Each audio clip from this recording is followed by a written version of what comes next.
Hi, everyone, and welcome to another edition of Student Affairs Live, the weekly web show dedicated for student affairs professionals in higher education. We broadcast on the Higher Ed Live Network, a product of ED Universe Media. I'm your host, Ed Cabela, and coming to you from my professional home at Bridgewater State University here in the Rondelow Campus Center. I appreciate you all joining me today for a very special edition of Student Affairs Live. Tune into our show every Wednesday at 12 o'clock Eastern Standard Time, as well as Higher Ed Live's other all-star shows, including Admissions Live, hosted by Ashley Budd, Advancement Live, hosted by Ryan Catherwood and Andrew Gosson, Solo Live, hosted by Ron Bronson and Tanya Oak Smith. Please visit higheredlive.com for more information. And as always, thank you so much to Campus Labs for sponsoring Student Affairs Live. The Campus Lab Student Affairs Suite from Hire One connects data related to all aspects of student life, provides insight to guide student engagement experiences, and reveals the direct connection between student affairs programming and student learning, all in support of individual student success. Visit hireone.com/campuslabs to learn more about how their solution provides the evidence you need to show that student affairs brings a student's life inside and outside the classroom together for a comprehensive student experience. Join in on the conversation today on Twitter by searching for and tweeting to the hashtag #SALive. Today's show is focusing on a topic that's very near and dear to me, social good. And the first half of the show today will focus on my special guest, TED speaker Hannah Brencher, and her inspiring story. And then the second half of the show today will focus on the beginning of a 2-week fundraising effort that I'm spearheading along with our friends at Student Launcher to help those affected by the typhoon in the Philippines. Eric Stoller, Anne-Marie Klotz, and Josie Alquist will be joining us. So look forward to that second half of the show as well. But today I am so excited to welcome Hannah to our show. Hannah Brencher, welcome to Student Affairs Live. How are you doing today? I'm good. Thank you for having me. Very excited to be here. So give the watchers, the viewers, a chance to get to know you a little bit. Can you just share with us your brief intro of your story and sort of how you found your way to this point in your life? Absolutely. Well, I'm 25 years old, so I graduated from Assumption College back in 2010 with a degree in English and Sociology. I moved to New York City to pursue what I thought would be my dream job, working at the United Nations, specifically in human rights for a small NGO. And I never anticipated what actually happened out of that. I actually got very depressed and very lonely living in New York City and didn't know how to tell my friends and family about it. And so I one day just started writing letters and leaving them all throughout New York City. And when I blogged about the experience of leaving the letters, I had people all over the world emailing me and asking me if I could please just write them a love letter, if I could just meet them at the mailbox. And I spent the next 10 months writing 400 letters to strangers. And from that, I wanted the story to be over. I was like, that's a great story. I'll tell my kids about it one day. And everybody around me was like, there's something more to this. Like, you need to put this out into the world. Like, you need other people to be able to do the same thing. It would do so much good. And so I learned how to HTML code. I built a website the week before an article came out in the Wall Street Journal, and I was like, let's just see if this works. And I figured the website would last maybe 3 months. I don't know. I did not expect this, and it blew up ever since. And now it's in all 50 states, 52 countries, and over 100 college campuses. So never expected that. So I run that full time now, along with speaking and working with college students around the country, and then working on my first book that will be in bookstores worldwide in February 2015. That's Busy so year. that's so exciting. And I know that we were just talking off air about the whole writing process, and that seems to be going well.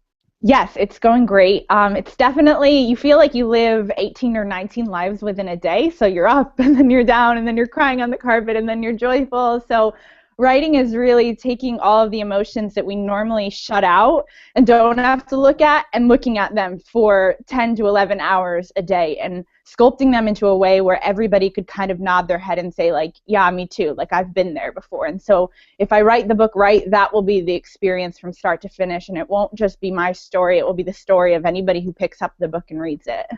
It's fantastic. How would you say the love letters have impacted you personally?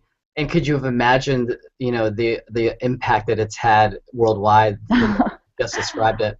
I mean, the love letters, like, not to be like dramatic, but it's like they they saved my life in a sense. I didn't know I was walking into this purpose. I had no idea that people could actually need this, and even deeper than that, like I don't think I knew that people needed me or wanted me around. And so to be able to have this movement at my fingertips and to be the one that is able to drive it and move it and add more innovation to it is just, I'm so humble. I'm so blessed. And I am constantly amazed by the ways in which people need these letters and their lives are saved by these letters. You know, I think we're living in a culture where you don't easily step away and get off of technology and just focus on somebody and pay attention to somebody, never mind a stranger. I mean, we have a hard time balancing that with family and friends. And letter writing, while I don't think it's ever going to make a true comeback, I think it's something we're really nostalgic for, because I think we're nostalgic for that intention and that presence and that real connection that seems to be sucked out of the world when we're all just attached to the phone. When you were sharing the idea of the love letter writing campaign and how it blew up, one of the questions that someone had asked about that isn't able to join us today or isn't able to tweet it in was, do you have a staff that helps? Like, how do you maintain this level of letter writing when it is more time consuming? And that's why, as you said, the notion of letter writing has started to go away because of technology, but how do you keep up with it all? Well, we always knew that for this to work and for this to be different than anything else that had come out, it would need to be driven by social media. It would need to be innovative, and it would need to be a social media cause. And so I have a team of 15 hardworking individuals that pour their time and their energy into more love letters, but none of them are letter writers. They are people that are behind the scenes doing the campus cursive work, running the kids program, running the social media accounts, and then we leave it up to the audience of about 20,000 people to write the letters and facilitate those bundles. And so we've really handed it back to the community, and we're the ones that are behind the scenes really looking at it as if, okay, well, if this is a startup company, how do we stay edgy and how do we really keep letter writing on the cusp? Because even though it's an old thing, you need to bring it around and make it look like a new thing for anybody to want to be engaged in it. All right, great points. Tell me about what the motivating factors are for you, because as many of us know, anything regarding social good, I think we all have the greatest intentions in trying to make a difference. I think because we work in higher ed, a lot of us feel like we sort of have this greater calling to do social good because of the impact we have on our students and that related impact that they're going to, embrace and then take into the world.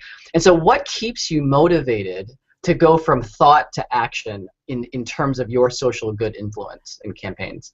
I think I've learned through all of this that it's really a process of trial and error. It really is. And it's not taking things so seriously. The causes are definitely a serious thing, but in the world that we live in today, you can never know if a campaign is going to go or if a campaign is going to flop. And so I always tell my team, like, you've got an idea, let's execute it. Let's see if it works. If it works, we build it out to capacity. If it doesn't work, we maybe bring it back next year or we try it a different way. But I think that we get held up too much in saying, that's a great idea, that's a great campaign, maybe we can execute it when we have the funding, maybe we can execute it when we have this, and in line. And it's like, why don't you just run a beta version of it? Put it out there. If people love it, if people enjoy it, they will drive it.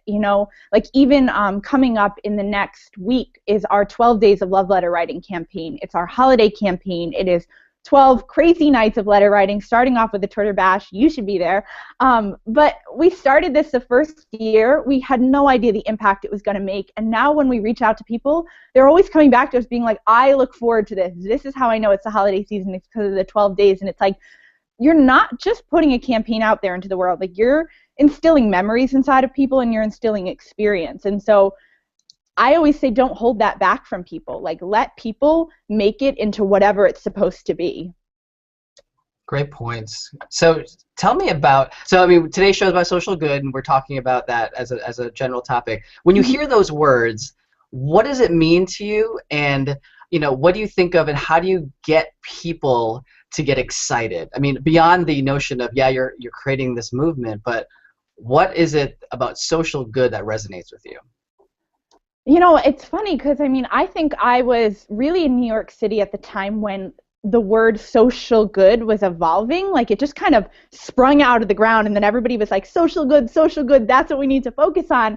I kind of want to like take people by the shoulders and be like, we should focus on this all the time. Like this just means that you're good to people and you're good to the world, and it shouldn't be something that we look at and we're like, this is innovative, you know, like it is innovative in the world that we live in today. But you know, I think that if we do our jobs right, like everything that we're doing in essence is going to be social good. We just have tools that allow us to do it on a way bigger scale now. You know, like 10 years ago, we could not get onto Twitter, create a hashtag, rally for a cause, fundraise. You know, we did an Indiegogo a year ago, and it's like you could never just get strangers to pour in money and fund your projects. It's like, I always tell people that it's like, you need to utilize the resources that are at your fingertips. And like what social media has allowed us to do is not to make social good like you and your bake sale on the corner of the road. You know, it's like, it's technology binds us all together to say that we can all rally around a cause, and we can all really figure out what the definition of social good looks like to us. But I mean, I love social good. I live for social good. I don't think I could ever go into a field or a job that didn't have that rooted in it. So, you know, we work, the audience that's watching right now are predominantly student affairs professionals, educators, maybe some faculty and staff. And so they are working with students and maybe in contact with students every single day who get excited, inspired to want to start some level of social good in terms of a campaign or whatever. What advice do you have for those folks who work with students directly to get them moving from thought to action? Well, first off, I have to say, because there are higher education professionals out there, that I admire all of you for the work that you do. I feel like I live vicariously through you, like I'm your little sister, because I really think that there's so much potential within the college crowd. We realized that 2 years ago when a letter to college students going through final exams like went viral. We were like, there is something here in the college population, you want to call them millennials or not, like that.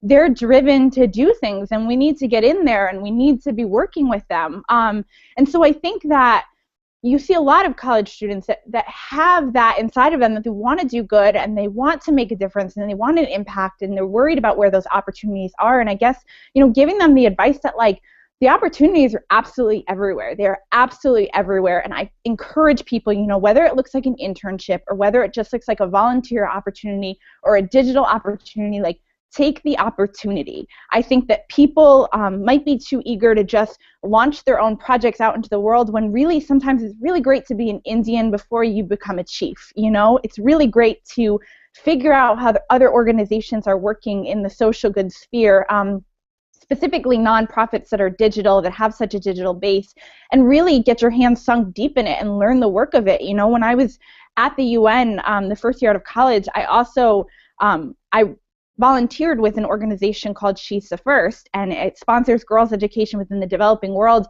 and I became a researcher for them. And it wasn't a paid role, but I learned so much, and it was a resume experience, and it got me my job at Save the Children, and then Save the Children allowed me to know what to do with more love letters. And so I just say, for anybody that wants to get out there and wants to really catapult themselves into this world of social good, is that it is one big, massive classroom, and you should just go in there seeking to learn all that you can, because the resources is everywhere, and everybody needs more help with the missions that they're driving. And so figuring out what your gifts and your talents are, and then applying them, and realizing that experience is what will make you rich. You know, it's not really the salary and the money all the time, especially in college, where you're kind of, you really can't even afford to work that much because there's so much going on. But those experiences are what is going to propel an employer to really see you and realize that you can execute things. And so don't be afraid to send an email or a tweet or just get involved with people. We take on college interns all the time, and we love them. And they stay on our team. It's just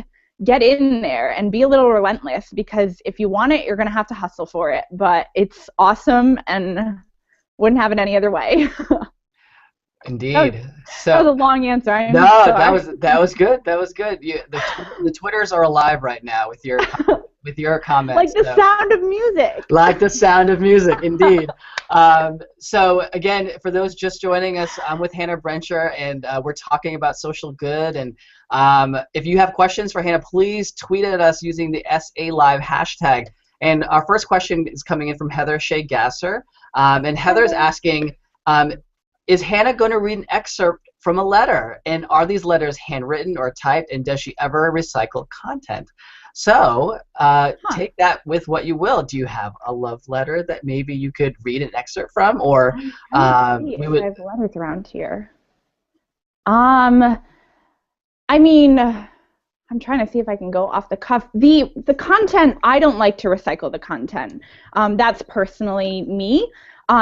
I think that when I first started writing the letters, people are always wondering, you know, is it words of affirmation? Is it encouragement? Is it the same message over and over and over again? Especially when you're writing 400, you're like, how do you possibly stay unique? And I really think that it's like, for my love letters, it's like, people want words of affirmation, yes. They want to know that they are lovely and they are wonderful and that they can do what they set their minds to. But I think more than anything is just, we crave to be a part of each other's daily lives. Whether we know people or not, we are fascinated by what they are doing. That's why things like Instagram work, you know? And so it's really just like knitting somebody into your day and telling them, you know, today I went here and I went here and I thought about this. And I wrote a love letter yesterday, and it was about the Craigslist missed connections. I don't know if anybody's ever been on that part of the site, but this idea of like, not living in the world of what might have been, but actually like living real life and actually going for things that you want. And so it's like, some would say, well, that's not a love letter. And I say, well, pull love letter out of the box. And it's really just, it's a pen pal letter, it feels like. So I don't recycle the content. I try not to, but there's some statements that everybody needs to hear. Yeah, you may have to tweet out.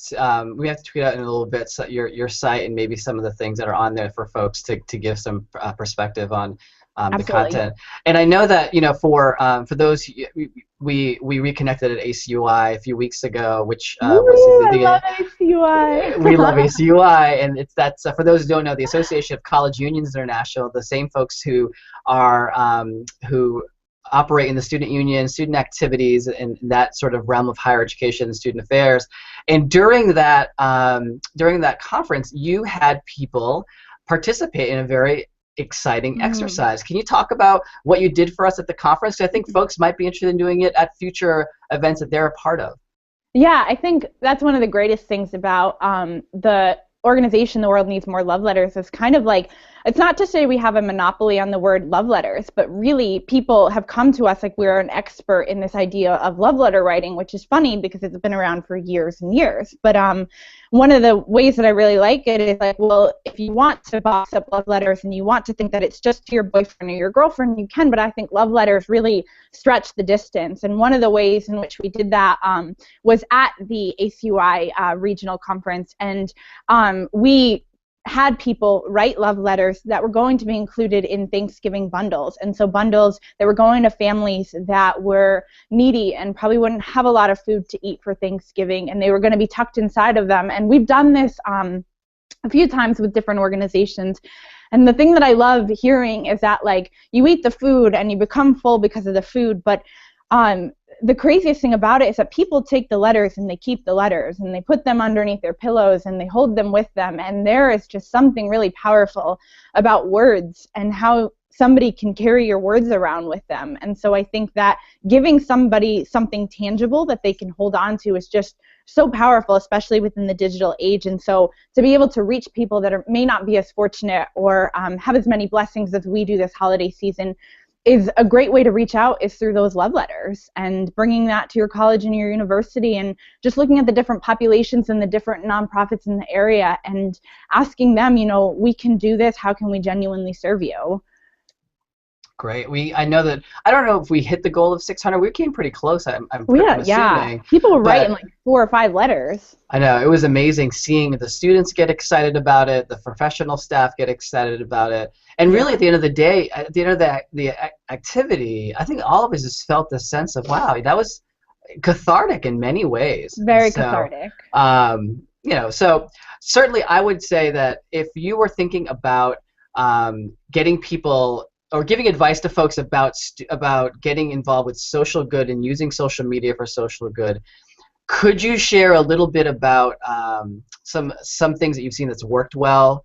You're around it so much that I'm sure you notice when a social good campaign on social media does really well, and so I'm curious about maybe for those who've never really done it at that level, maybe they've done it, like you said, selling the Girl Scout cookies and doing that. But certainly on a broader scale, where should they start? What sites are good? Some of that advice would be very helpful. Yeah, I think I kind of grown up in the whole social good arena of a lot of trial and error, and have been really blessed to see a lot of people try big campaigns and see if it works or if it doesn't work. And we don't really know. Social media is a very unpredictable thing. But I think that the classic accounts that we're using right now, the classic networks like Facebook, the classic networks like Twitter, Pinterest is becoming a big one. And I think that there are some campaigns that you can run completely by social media, and other campaigns where it's just great to have those social assets.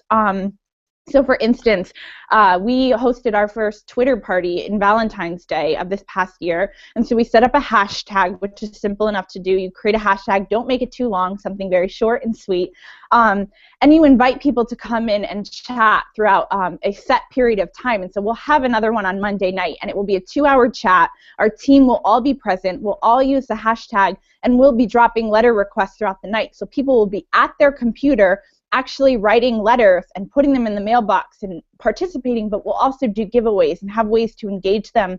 And it makes them feel like, it's not just here's an organization and here I am. It's no, we're knit together in this. And I think that's one of the really powerful things about social good.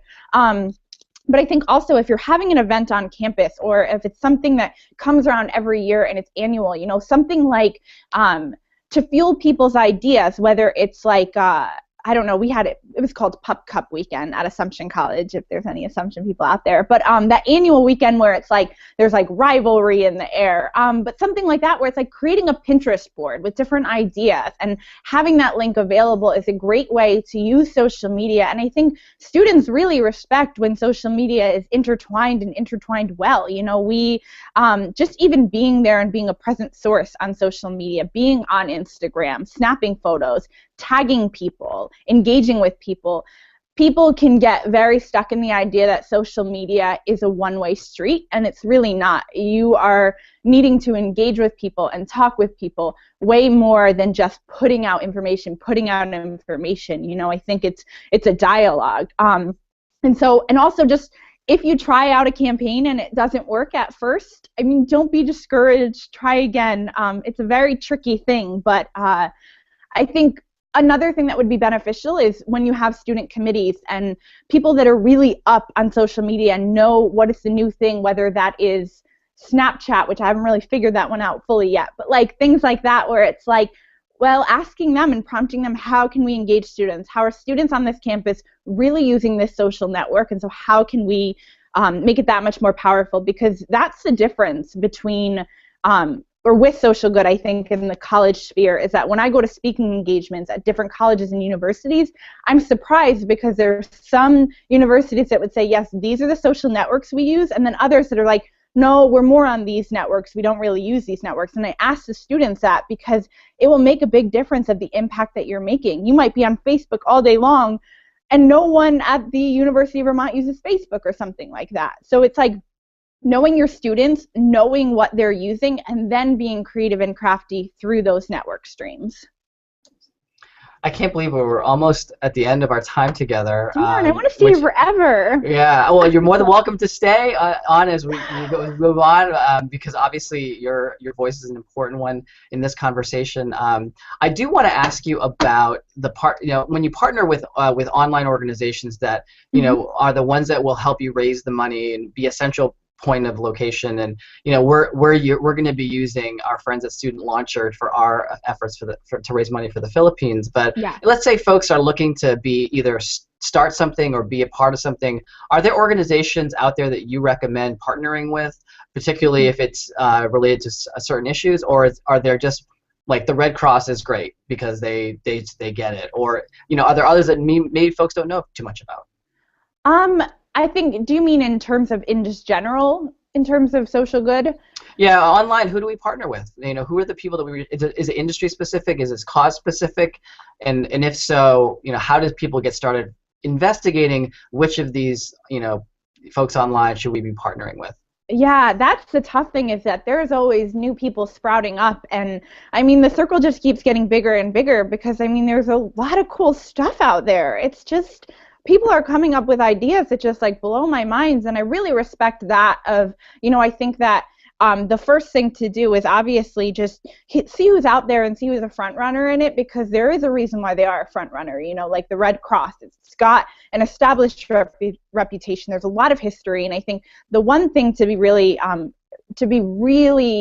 focusing on is, like, what are they doing with the funds? What are they doing with the money? Where is the money going? Because they have to put that on their website. If not, I would be asking questions.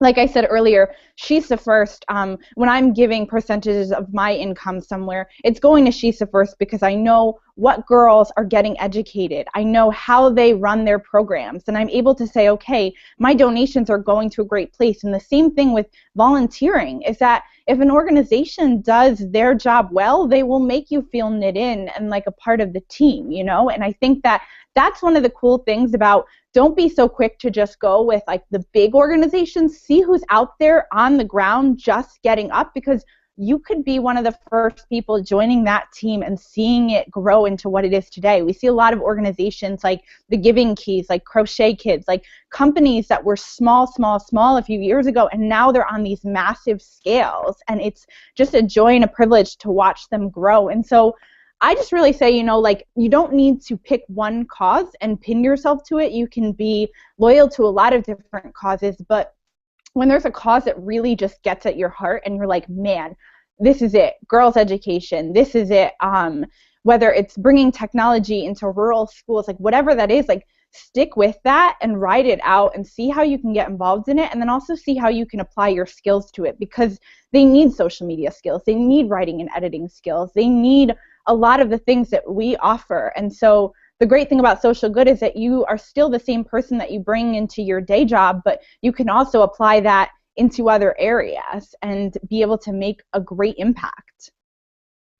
I hope that answered the question. No, I think it did. That's what I get a lot. Like, well, how do we know who we can trust? It's all out there. There's just so much out there, and I think some time really needs to be taken in the investigation process before you really get started, to make sure that the folks you're dealing with are reputable, and that you're right, that they do post where the money goes and how it gets distributed and all that. So and articles, there's a lot of articles. If it's a good, reputable organization, the press will cover it. Like the press will cover it, and big press will cover it, which is a good thing to see, because I mean they are the ones that are constantly looking for the seeds that are being planted different places. And so if something is not what it says it is, it's not going to get any kind of exposure or light, or it's going to get negative exposure. And so reading the articles, and even using your social media accounts to send out a tweet and be like, hey, I'm thinking about supporting Charity Water. What has been your experience with it? It's like, it's a free platform for people to voice their opinions. And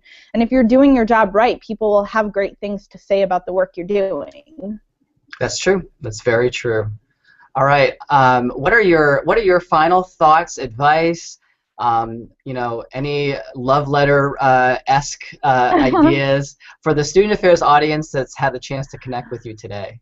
Gosh, I mean, if I could give you guys a verbal love letter, it would just be to stay strong during this time. I know finals is a crazy time and everybody's kind of at their wits' ends, and just to take the time to just slow down and suck in the moments and really appreciate the work that you do. At ACUI, I gave a speaking engagement, and I talked about how my job is a little different in the sense that I might get to make an impact, but it's on a scale where I'm not able to connect with people one-on-one. And so the people that do get to connect with people one-on-one, I think it's a really valuable thing, and I think it's a really precious thing. And really soaking that in, the fact that you are getting the chance to impact lives and to really grow these young people into great minds and great movers and shakers and innovators. And it's easy to get stuck in the work, and it's easy to look at all the different nuts and bolts, but at the end of the day, the job is people, and people just want to be noticed and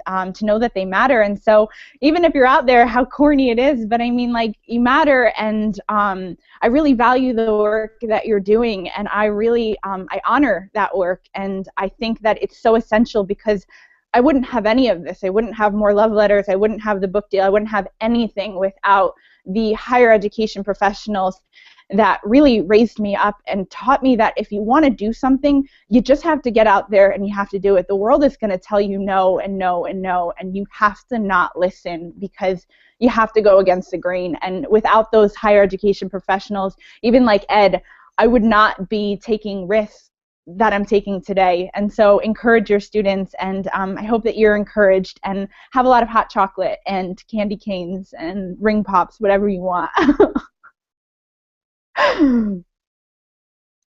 I really appreciate your time, your energy, your willingness to be on the show. I know with how busy you are, you've got so many other things going on. And so I wanted to say thank you for the work you do, your acknowledgement of the work that student affairs folks do, and your direct impact with our students and with the things that you do worldwide. I just think none of us really understand the impact of our actions really fully. But I think with you, it's visible. You can see it with the Love Letter campaign and with your upcoming book. And so I appreciate you. I appreciate you coming on the show and sharing your wisdom on social good. You have lived it. So I appreciate your example and you willing to be here. So thank you. Thank you so much for having me. It's been such a pleasure. You're welcome. You're more than welcome to hang out with us as we transition. Okay. We are. I have invited our next group of castmates to join us. Josie, hello. Are you there? I am. Hello. Hello. Okay, let's see. Eric's coming. Okay. How's life in California? Well, I'm sure you'll laugh at me, but it was a little chilly this morning. I mean, not compared to the East Coast. Oh, wait a minute. Wait a minute. When you say chilly, you're saying it's only 60 degrees out here in California. It was 50. It was 50. Josie Alquist, meet Hannah Brancher. Hi, Hannah. Nice to meet you. You're very inspiring. Thank you. I'm pumped to be here. Awesome. Okay. I sent the invite to Anne-Marie and Eric. So as we transition, so part of the show today, and I think this is evident for those who've had a chance to read the post on Higher Ed Live, is that today we are doing the kickoff to a 2-week fundraising campaign for folks in the Philippines. And I'm grateful for Josie and Eric and Anne-Marie, who are going to be joining us shortly. Josie obviously already here, to share why they're involved and how they're going to be helping. Eric, how are you? How you doing, man? It's good to be here. Good. Eric Stoller, everyone. Eric, say hi to Hannah Brancher and Josie Alquist. Hello. Hello. Those of you who don't know, Eric was the original host of Student Affairs Live on its inception. Back in the day. Back in the day. God, like, what was that, 2011, 2010? I mean, this is like this is pre-internet, you know? It's just two cans connected together. We were dialing up in the Commodore 64, right? Exactly. Oh, man. So Eric is here, Josie's here, Anne-Marie will be joining us shortly, and so as I was saying, this part of the show is really we're going to share, our efforts to try and raise some money for the folks over in the Philippines and model the work of social good that we just talked about with Hannah. And so I reached out to a number of my colleagues shortly after the typhoon hit the Philippines, and a lot of it, I mean, luckily it's luckily for my family directly, they weren't directly hit, but they were impacted by this, as is the whole country. My mother's family is all still in the Philippines, so many of my cousins, aunts and uncles, godchildren, they live there, and from the conversations I've had with them, it's just a different place now because of the amount of damage and the amount of homelessness that's happened because of the tragedy. I mean, over 7,000 islands are in the Philippines, and where they were hit, it's very difficult to get even equipment out there to clean up the damage and to rebuild. And so certainly I think Eric and Josie and the folks who know me really well on social and folks who know me and through my professional association know that whenever given the opportunity to try and do some good, we're going to try and use the platforms that are given. And so I'm grateful to Mallory and Michael at M. Stoner for the Higher Ed Live platform to be able to do this. And when I reached out to folks saying what can we do, the idea I had was to create 2 ways to be able to donate. And the 2 ways we're asking folks to consider is one through the Student Launcher site. So I'm going to tweet that right now. I'm going to put this out here. Sorry, I thought I had this queued up, but and there's a new hashtag that's being born, of course, because what's a cause without a new hashtag, right, Eric? Absolutely. So SA Gives, and this is really about more. This is more about not just this tragedy, because I think, unfortunately, we're going to experience more of these just because of the way of the world now. And so this is not just for the victims of the Philippines, but in future, I hope it doesn't need to be used again.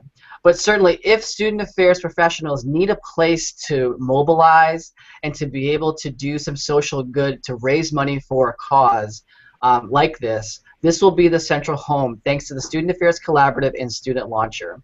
And so there's a number of professionals out there who have donated their services, whether it be consulting, speaking, or coaching. And we've also set up a direct link on Student Launcher to donate money directly to the Philippine Red Cross, which is where all the money is going to. Our goal is $10,000. It's a lot of money, folks. And so we're looking to raise money on the personal side. So if you're motivated and can donate at this time, which I know for many of us it's that time of year where it's a struggle with holidays coming up and everything else. But if you have anything to donate to help these folks out, using the Student Launcher site is where we'd like to coordinate our efforts. And if you've ever wanted to have myself or Eric or Josie or any of the folks listed on that site speak at your campus, now is your opportunity to get us. We are doing it for free minus the cost of travel. And so I'll start with Eric. And Eric, if you could just share a little bit about why you chose to jump in on this, and what this means for you. I was thinking about that today as I was just getting ready for the show, and I thought, some of this, the words just don't really, it's hard to articulate why you do something like this, because, I got an email from you and you said, hey, this had gone down, and I'm already, plugged into the news, glued into what's going on, and had been talking with other friends, and, this is just one of those things where the scale and magnitude of what happened in the Philippines is such a number that I think it's almost impossible to really comprehend. And in terms of damage and devastation and impact on people. And I think that this is one of those things, it's a no-brainer. I mean, why wouldn't we just come together? This is what we do. Student affairs folks, we come together, we help each other, we help our communities, and it's a worldwide community. And I didn't hesitate for a second when you sent me the email inviting me to do this, because this was something that you have to do. And why not give back? Why not give our time? I mean, our time is the most valuable thing that we've got. I don't have a salaried position somewhere. I have my consulting business. What is the most valuable thing that I can offer and give up at this time? That's what I can do. And I can come to a campus. I can join you, ideally, the 2 of us, Ed and Eric, at a campus for the very first time for an all-day kind of thing. I mean, that's phenomenal. Can you imagine? And to just be able to donate that, it's the right thing to do. And so I don't know when it's going to happen exactly, but hopefully we can do it in 2014. Line it up, get a bunch of folks together, and send a huge amount of money to the people who need it most. Indeed, that would be an epic, to steal a word from your hosting days, an epic merger of Wonder Twin powers activating at one campus. So that's right. I went there, Josie. You saw that, right? Yeah, I get it. So Josie, tell us a little bit about why you and your husband have also offered to help with this. I'm just, I want to make sure that we give you a shout out and thank you to both of you for your donation. And why are you getting involved in this? Yeah, well, I think the whole what did you call yourselves? Your epic twins or something? That was hilarious. That was awesome. Wonder Twins. Wonder Twins. Okay, epic Wonder Twins, I would say. So I think everything that Eric just so eloquently spoke about, the reasons to feel called to be part of this, I would basically be echoing and saying the same thing. For me, my husband is involved in a fairly large YouTube project called Epic Rap Battles of History. So I think we got talking about it after your email came out, and it just felt pretty natural for him to get involved. They aren't able to do much speaking engagements, let alone events or live shows. So this is really kind of like a very unique thing for them to do. For those of the listeners that don't know, it's Epic Rap Battles is on YouTube. They release videos every 2 weeks. I think they released yesterday, and they're already at 2 million. So they're doing pretty good. They're big with your nephews. I think they're pretty big with the college students too. So we really wanted to get involved. And then as a doctoral student, I am just buried in social media research. So I think I have a lot to say. I have a lot to give as far as the research goes. But I think I have a lot of other concepts that I think both student leaders, SSAOs, would be good to hear as far as how to integrate social media strategically, making it authentic and fitting it into the campus culture where they are. Thank you. I want to welcome Anne-Marie Klotz to the call. Hi, Anne-Marie. How are you? Hello. Can you hear me? Good morning. Good morning. Good afternoon. Thanks for joining time us. zone. So we've been sharing our reasons why we're embarking on this 2-week adventure to raise money for the folks in the Philippines, and want to give you an opportunity to share your story as to why you have opted in on this little project. Sure. Well, I would be remiss to say, as I always do, that I am always willing to volunteer time or effort when Ed Cabellon comes calling. So there's that. But also I would say that I think we have great power as a community to come together, and we talk a lot to students about the importance of activism and raising money and doing good by your community and the larger global community, and I think we can role model that in so many ways. And so I'm happy to be a part of this in any way that I can, and happy to support our colleagues in it as well. Thank you. I want to give shout outs to those who couldn't be on the call today who have donated their services. Chris Conzen has offered to donate a coaching call. My partner in crime, Hank Parkinson, has offered to do an in-person training for leadership development. Mike Severy has also done the same, and Mike's at the University of North Carolina, Pembroke. TJ Logan at the University of Florida has offered an online workshop, let's see, protecting.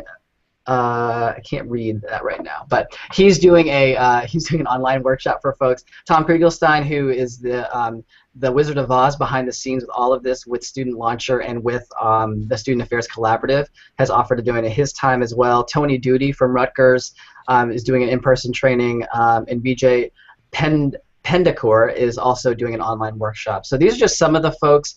And if you are feeling that you want to donate your time and energies, please send me an email and let me know, because we'd love to add you to this list. The goal really in this module of donating is that I know that many folks now on the holidays are thinking about training schedules for the spring. And so if you've ever thought about any of these people, or maybe you haven't, and now you can, think about these people to supplement or add to a training seminar in the spring.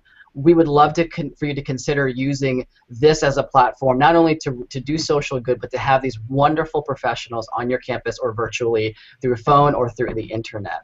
And so we're hoping to raise $8,000 through the talent auction and $2,000 through the direct donation. So some of you out there may just feel like, well, you know, we're all set with speakers, or we're all set with that piece, but I can give, you know, $5-10 here. Please consider doing that, because if there's anything you can do, that would be great. And one of the things I'll be tweeting out later, and a way to get this started, is that I will tweet out again the link to all of this. And for every retweet that is given, I will donate $1 up to $250. So the first 250 retweets get $250 dumped already into that direct donation to get it started. And because I really believe that sharing this across our platforms and getting the most wide casted net as possible is going to be important to get this started. For those of you on the call now, what other things can we do to help promote this, to get people inspired and engaged in doing something for this cause, whether it's sharing or whether it's donating or both? Anyone? Well, I think that perhaps people donating their Facebook statuses or tweets in support. So if there are links, and I'm sure there are, that you already have on the SA Live website, it would be great if we could have a particular day where we ask folks if they would donate their status, even if it's just for an hour, to give to the cause. I think that's a good way to start. Great. Eric, any other ideas on how we can help cover all our bases? Yeah, no, I mean, as I already just shared it on Facebook, and I've retweeted you, and I've put it up on my own account a couple times now, I think it's just about spreading the word. You know, I think that all of us have a fair amount of influence in terms of the audience that we carry when folks following us or people that are connected with us on professional association levels or sending it out on listservs. I think email is still a very viable way to get the word out about things. You know, partnering with our associations, I think just getting our major associations to send out retweets is a big thing because of the reach that they've got in terms of audience and membership. And so, again, I think it's really about saying, hey, folks, you're probably going to already schedule a speaker anyway. You already needed some sort of consulting solution around social media or communications or leadership or digital identity. You're going to do this anyway. And guess what? Now you get to sort of add on to that and say, we're going to give back the funds that you're giving to the speaker, because I know a lot of institutions can't donate directly. But they can take the funds that they were going to give us, it's going to go to us, and then we're going to put it into this pool of funds that are going to go out and be donated. And I think that's if that isn't the icing on the cake for their 2014 sort of consulting endeavors that they're going to do, I don't know what is. So it seems like pretty much a no-brainer. They were going to do it anyway. They might as well kind of join us and get in on this right now when they can.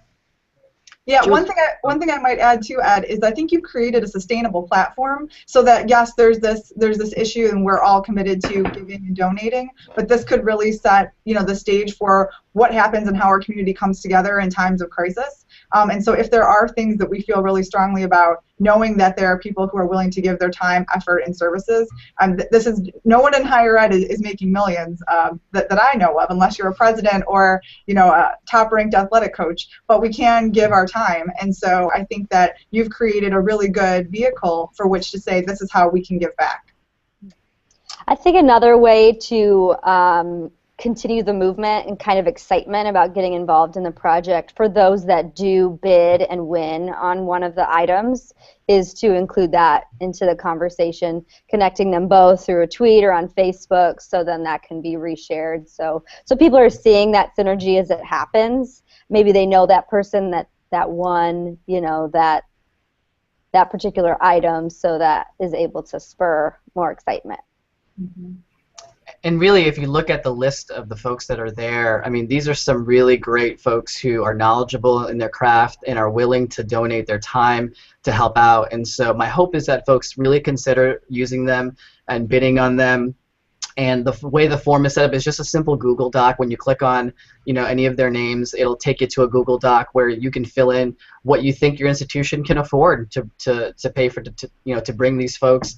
Eric and I are really hoping that someone will bring both of us, because I think it would be an epic, incredible time to have both of us on the same campus, educating students and faculty and staff on the things that we both love talking about and sharing about. And so, but if it turns out where dates don't match up or whatever, still continue to look at ways to bring us to your campuses.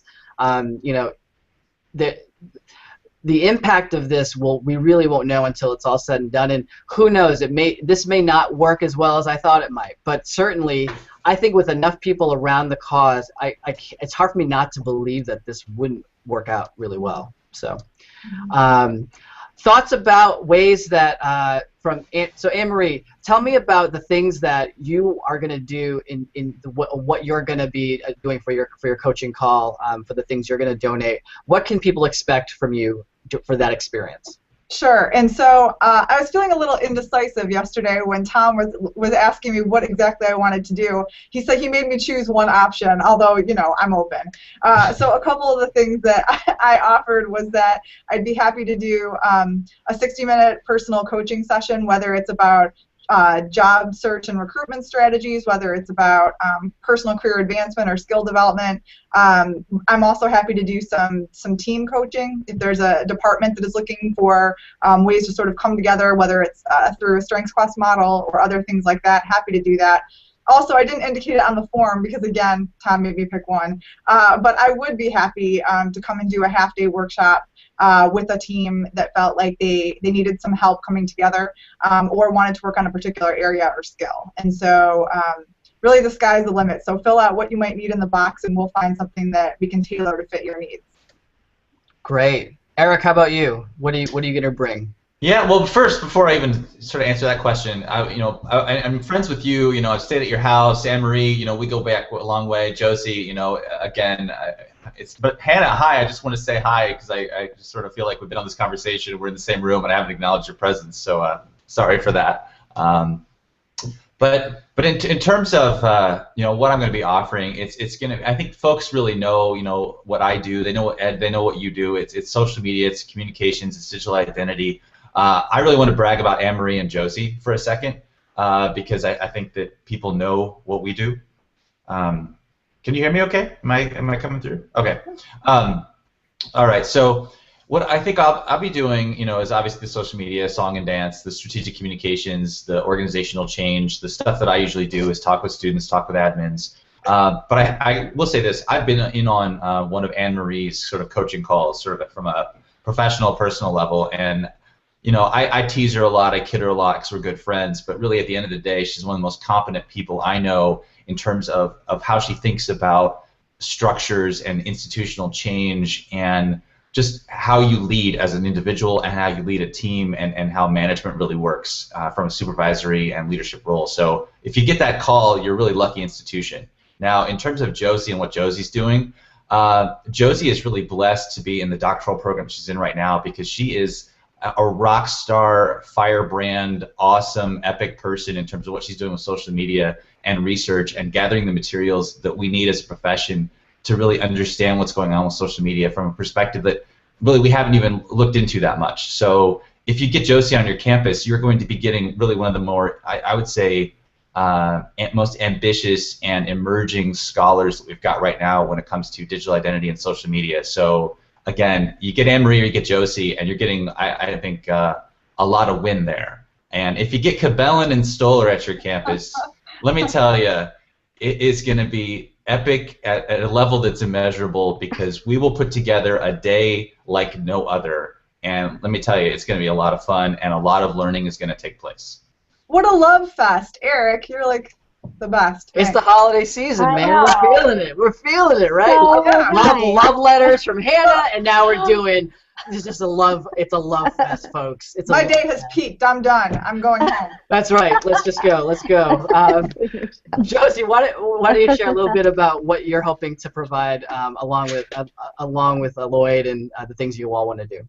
Well, with Eric's intro, I think the bomb was just dropped. Well, what's great about what I'm doing in my doctoral program, all the blogs that I'm putting out, that work already had to be done. You know, all of these crazy papers that I have to write. Anne-Marie and Ed, you know all about this. You know, we already have to dig through the research, so it's only natural for me to share it, especially when, you know, when I was working at LMU for almost 7 years, the need was just so obvious so people would understand that there is research on social media. It exists. We're not just making assumptions that it's affecting college students, both good and bad, or that, you know, there really is student success research out there. I think as professionals, we just don't have time to dig through it. So I'm basically spoon feeding you the information that you always wanted to know. I think with my half-day workshop, I'm also going to be keying in some of the some YouTube talent that I know of, so you can kind of hear it directly from them about how they're using social media and how they're seeing college students and high school students using it, how YouTube is kind of moving and shaking, basically how students are developing and wanting to connect online. So I think that's pretty cool. As far as what my husband's going to offer through Epic Rap Battles is, again, wanting to customize it for the school, either doing kind of like a coaching session with maybe a student activity staff or like a you know, student affairs department, or they could make it a live event. So let's say it's at night, you know, big event, big marketing, whatever, and it's basically like a question and answer with to find out more about rap battles, and you know, the college students can engage with them. Again, they really don't do many events, so it's kind of a one-of-a-kind thing, but I think they're excited to be part of it.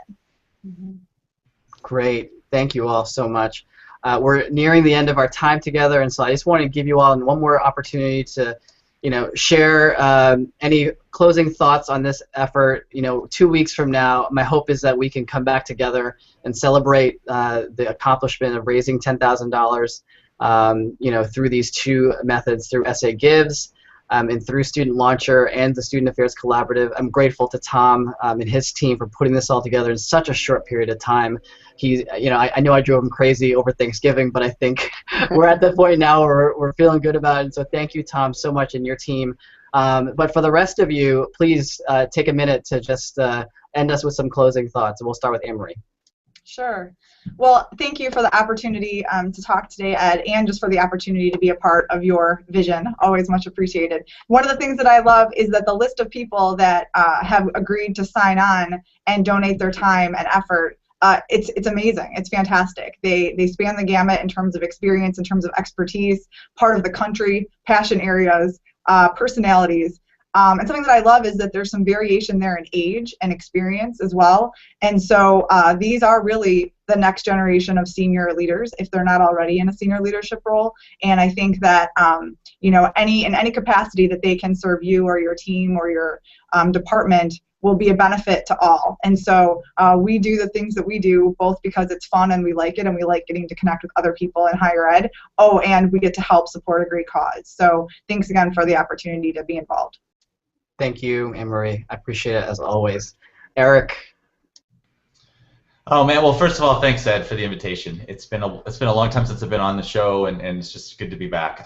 In terms of what, you know, echoing the sentiment that Anne-Marie expressed, you know, I'm looking at the list of people, and you know, it's such a good group, and you know, to me it's like a family. You know, we love one another. We fight every once in a while. We tease each other. You know, we sort of, you know, roughhouse a little bit, and yet we all come together, and when people need us, we come together and we do what's right. And this is exactly what's right. It's right for right now, and I think this platform, you know, thanks again to Tom, you know, it's like there's a height requirement for this group apparently. He's like 7 feet tall. But you know, I love that Student Launcher is involved, and I love that anything we can do to give back, give our time, and really show what we're all about. And what we're all about is actual community. It's not just words, you know, it's actions, and this is something we can really act upon.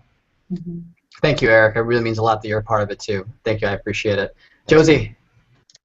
Yeah, I think to build off that, I think obviously thanking Ed for involving me in this, but also to acknowledge you for, just as Eric said, you took thought to action, and you didn't just go basic, you went big. And so we make these large goals so, you know, we can work hard to attain them. So I just give you lots of accolades for doing that. I think it's important for us to give back. I think it's important to think of what our own talents have that we could share with others. Sometimes if we get so wrapped up in our positions at our institutions, we don't think how we can share our talents and knowledge and time with others. So I think it's a really great exercise for each person to just think how else, you know, how they can share in addition to presenting at a conference, you know, how much you can kind of spread your message. And also looking at the list, I think it's just so inspiring, the amazing people that we have in our field,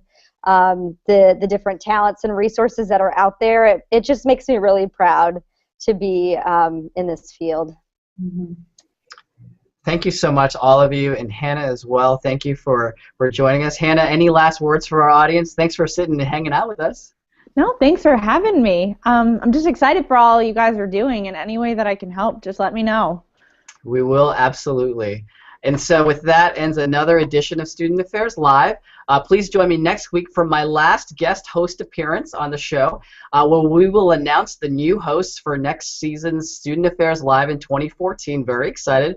That will come out soon. We'll share that information.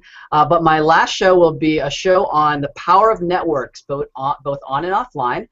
Featuring my special guest panel, some good friends of mine, Cindy Kane from here at Bridgewater State, Chris Konzen from Suffolk County Community College, Mike Severy from UNCP, Kristen Rupert from The Ohio State University, Kathy Petras from Baldwin Wallace College, and Joe Janice of the Borough of Manhattan Community College. Those folks will join me on a really fun and exciting final guest host appearance for me on Student Affairs Live. Again, I hope you all have a wonderful week. Please tweet to the SA Gives hashtag. Please let us know how we can get you all involved with this movement. If you have talents that you want to share, we'll add you to our growing list. And again, I'm grateful for the opportunity to be able to do this once again. Until next week, have a great week, everybody.